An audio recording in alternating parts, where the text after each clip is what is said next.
Ներքին գործերի նախարարության ոստիկանության պայքարը Ապօյնի թմրաշրջանառության դեմ շարունակվում է հետևողականորեն։ Արմավիրի քրեական ոստիկանների վերջին բացահայտումներից երկուսը ներկայացնենք միասնական տեսաշարով։ Արմավիրի քրեական ոստիկանները օպերատիվ տեղեկություն էին ստացել, որ Արմավիր քաղաքի 65-ամյա բնակիչը իրացման նպատակով պահում է կանեփից պատրաստված թմրանյութ։ Տեղեկությունը ստուգվեց, ձեռք բերվեցին փաստական տվյալներ, նախաձեռնվեց քրեական վարույթ։ Մարտի 16-ին դատարանի որոշմամբ նույն բնակության վայրում կատարված խուզարկությամբ հայտնաբերվեցին մարիխուանայի նմանվող զանգվածներով ապակյա տարաներ եւ թղթեպատետներ ընդհանուր 270 գրամ քաշով։ Բացի այդ հայտնաբերվեցին կանեփի սերմեր, կաթուցիչներ եւ նռնակ։ Տանտերը հայտնեց, որ նռնակը գտել է, իսկ թմրանյութն ինքն է պատրաստել անձնական օգտագործման համար։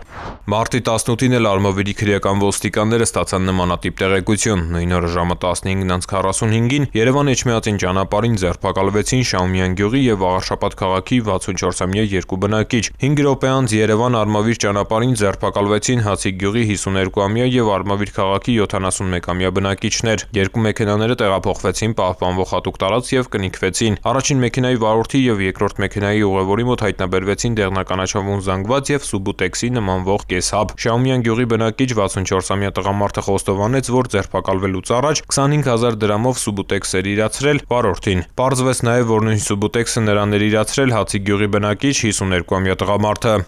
Դատարանի որոշմամբ խուզարկվեցին կնիկված մեքենաները, հայտնաբերվեցին ներարկիչներ, որոնցից մեկը լցված էր Սուբուտեքսի նմանվող լուծույթով, մյուսում կային սպիտակ հեղուկի հետքեր։ Շահումյանցու տանը եւս հայտնաբերվեց փայլատիթեղի փաթեթ կանեփանման զանգվածով։ Երկու դեպքով էլ նախաձեռնվել է քրեական վարույթ, նախաքննությամբ հանգամանքները պարզվում են։ Ծանուցում հանցագործության համար մեղադրվողը համարվում է անմեղ, քանի դեռ նրա մեղավորությունն ապացուցված չէ քրեական դատավարության օրենսգրքով սահմանված կարգով, դատարանի օրինական ուժի մեջ մտած դատավճռով։